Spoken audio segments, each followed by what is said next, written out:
700 households in his constituency. The Warm Homes Plan we're announcing today is the biggest ever public investment in upgrading British homes. It will lift 1 million households out of fuel poverty, tackling the cost of living. That's the difference a Labour government makes.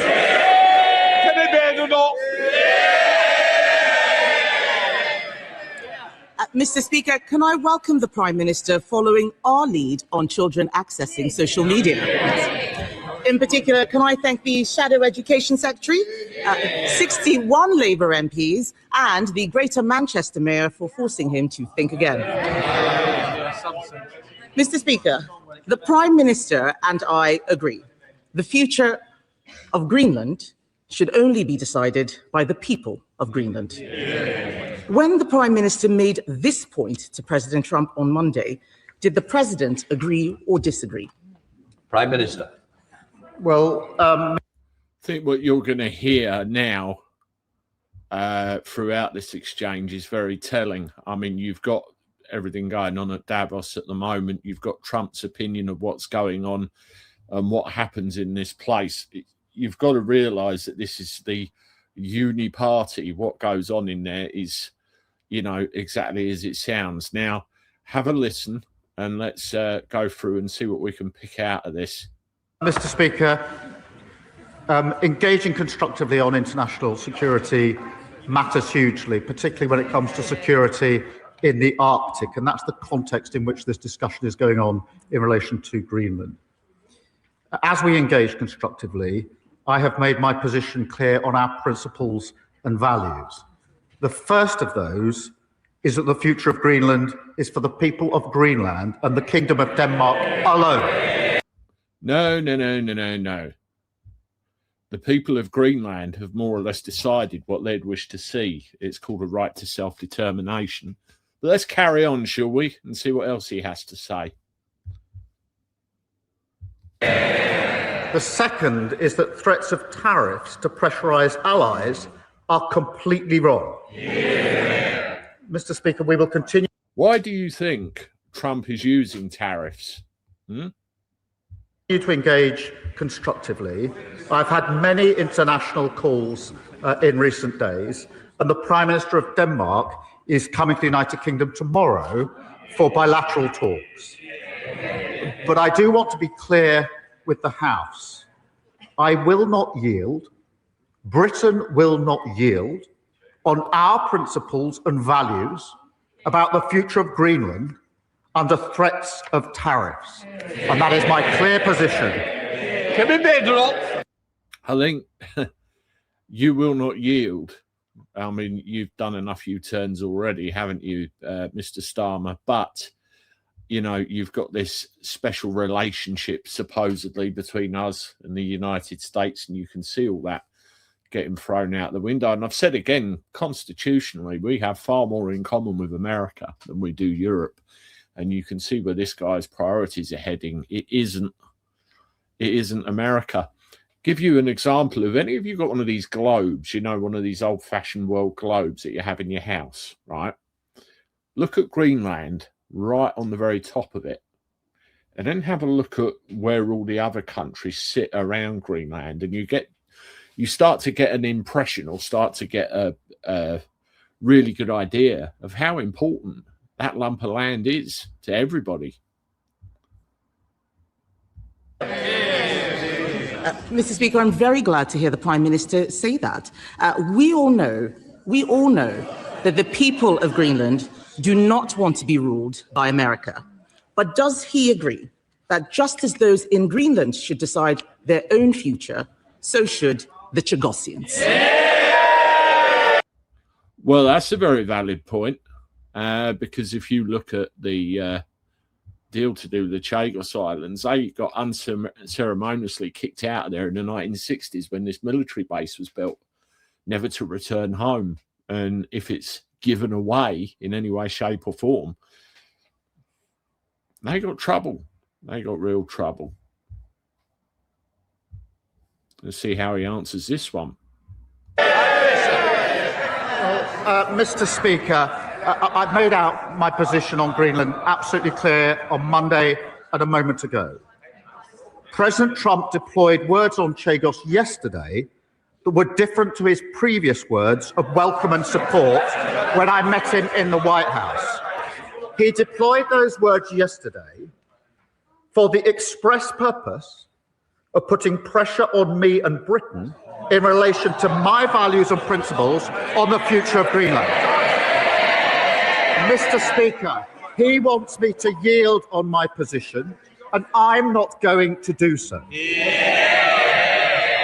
Given that that was his express purpose, I'm surprised the Leader of the Opposition has jumped on the bandwagon. I had understood her position. Mr. Speaker, I had understood her position to be that she supported the government's position on the future of Greenland. Now she appears to support words by President Trump to undermine the government's position on the future of Greenland. She's chosen naked opportunism over the national interest. Do you notice something there? You've probably all seen it before, but I've got to tell you. Talking, doing this. All this is pre-prepared. Questions, answers, all of it. They know exactly what's going on, where it's leading. Do you think he'd come out with those jokes just off the cuff like that? Nah, he wouldn't have a hope. No, he looks like cat in headlights, doesn't he? Absolute cat in headlights. And she's not talking about, you know, siding with anyone over the national interest. What about the Chagosians?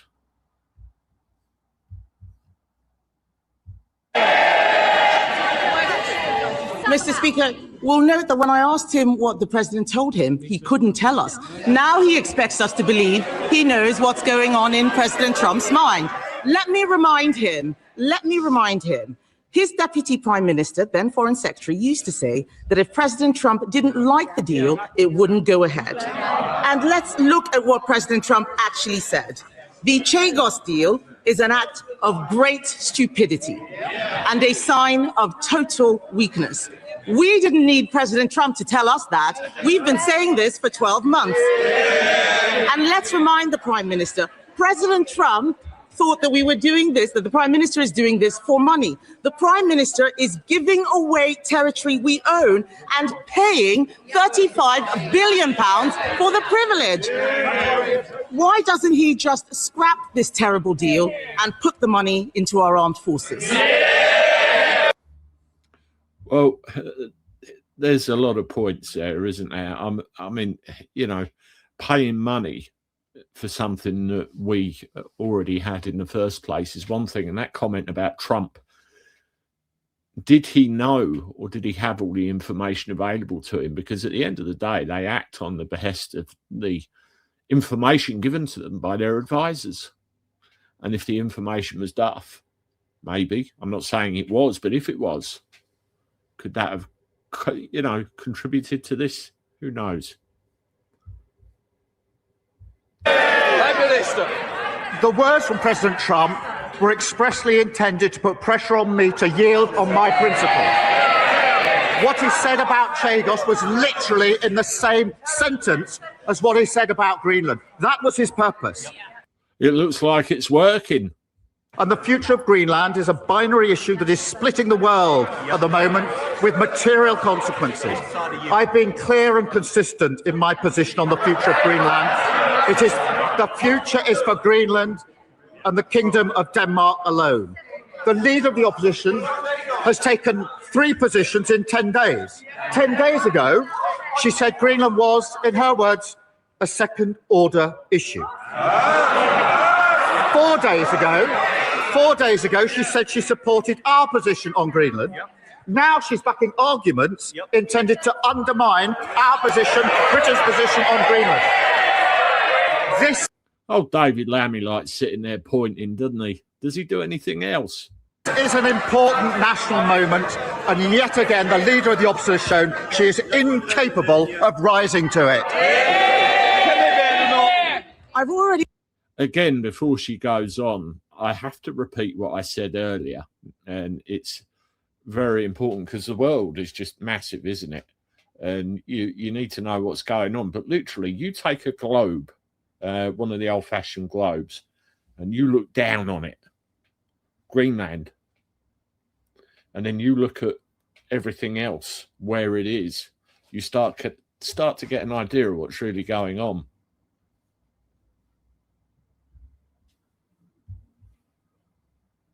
We told him we agree on Greenland. I'm asking about the Chagos deal. That money, that £35 billion, should go to the armed forces. Mr. Speaker, the world is changing. We are in a very different place, the most dangerous international environment since the end of the Cold War. Last week, the head of the armed forces, not me, the head of the armed forces warned that our military faces a £28 billion shortfall. Is he right? Prime Minister! 28 billion quid, right? Let's see what he has to say to that. But 28 billion quid, and you look at how much we've just paid for this bullshit. You look at how much we pay for other nonsense as well. 28 billion quid for our own defence. I saw a documentary earlier, all to do with the organisation of visitors, shall we put it. And we have got major problems in this country that no one seems to want to address. Anyway, let's hear what he has to say. Mr. Speaker, I'm proud we're spending more on defence than any time since the last Labour government. The Strategic Defence Review, in fact, the biggest sustained increase in defence spending since the Cold War. That's £270 billion this Parliament, making defence an engine of growth. That is a stark contrast. Ben Wallace, the longest-serving Conservative Defence Secretary, openly admitted that under their watch, our armed forces were hollowed out. Order. Mr. Bowitt and Mr. Cartledge, it is continuous week in, week out, and there's a couple over here who will also be going out for a cup of tea with you. Please, calm it down, or you know the consequence. Prime Minister. Mr. Speaker, they shout on a Wednesday and they defect on a Thursday. Oh, isn't that funny? You can just tell here it's all one big baloney game. And as for, spending on defence and everything else, we've got bugger all. We've got no kit, no troops, no gear. And they're talking about recruiting and effectively Britain's answer to the Home Guard. It is a joke, an absolute out-and-out joke. The loudest shouter used to be the former Shadow Justice. We should take a note of who's shouting most loudly this week. Kemi Bernal. Mr. Speaker, the Prime Minister wants to talk about defections. Let me tell him that when I had someone undermining my party, I sacked him. If he sacked... Mr. Speaker, if he sacked... They're getting a bit boisterous, aren't they? We're going to get through this Prime Minister's questions. I want to hear the Leader of the Opposition and I want to hear the Prime Minister. Those who don't may leave the chamber. Kemi Bernal. Mr. Speaker, we all know that if he sacked everyone undermining his party, his front bench would be empty. No, they wouldn't, because they're all Fabians and they all love exactly the same things he does. And she bloody well knows that as well as I do. These questions I'm asking, these questions, well, jokes aside, these questions are about our national interest. These questions are about our national interest. We support our armed forces in every possible way. Later today, my party will vote to protect our veterans from unfair prosecution. He is ordering his MPs to vote against them. In our national interest, and for the sake of all the brave people in the armed forces, past, present, and future, will the Prime Minister do the right thing and vote in support of our veterans, not against them? Mr. Speaker, she's claiming strength. She read the guy's defection letter and then at that point decided to sack him. What was she going to do? Correct the typos and give it back to him? She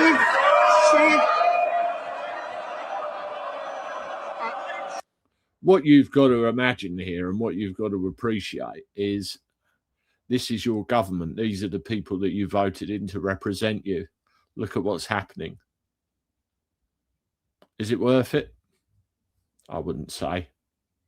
She should have sacked him when he made disgraceful comments about faces in Birmingham, and she failed to do so. And she smiled, saying it's a good thing she's cleared out, a good thing there's fewer Tory MPs. The rest of the country agrees with her completely in relation to that. On the question of veterans protection, under the last government, they passed legislation which was struck down, leaving our veterans utterly exposed. We're putting in place proper measures to protect them. There are many veterans who have been failed by successive veterans ministers. There are many veterans who, when they leave service, are just dumped on their arse. Some are lucky, they make good lives for themselves, good livings, happy families, but many don't. Where's their support? Where's the mental health support? What about Northern Ireland? Should we talk about that? Historically, Labour has been a complete and utter disaster when it comes to Northern Ireland, and he has the brass balls to stand there and say what he just did. Nah, I don't think so.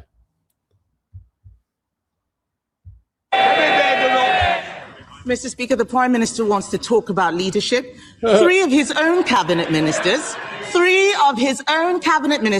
told the Times on Saturday that he needed to learn from me. Order!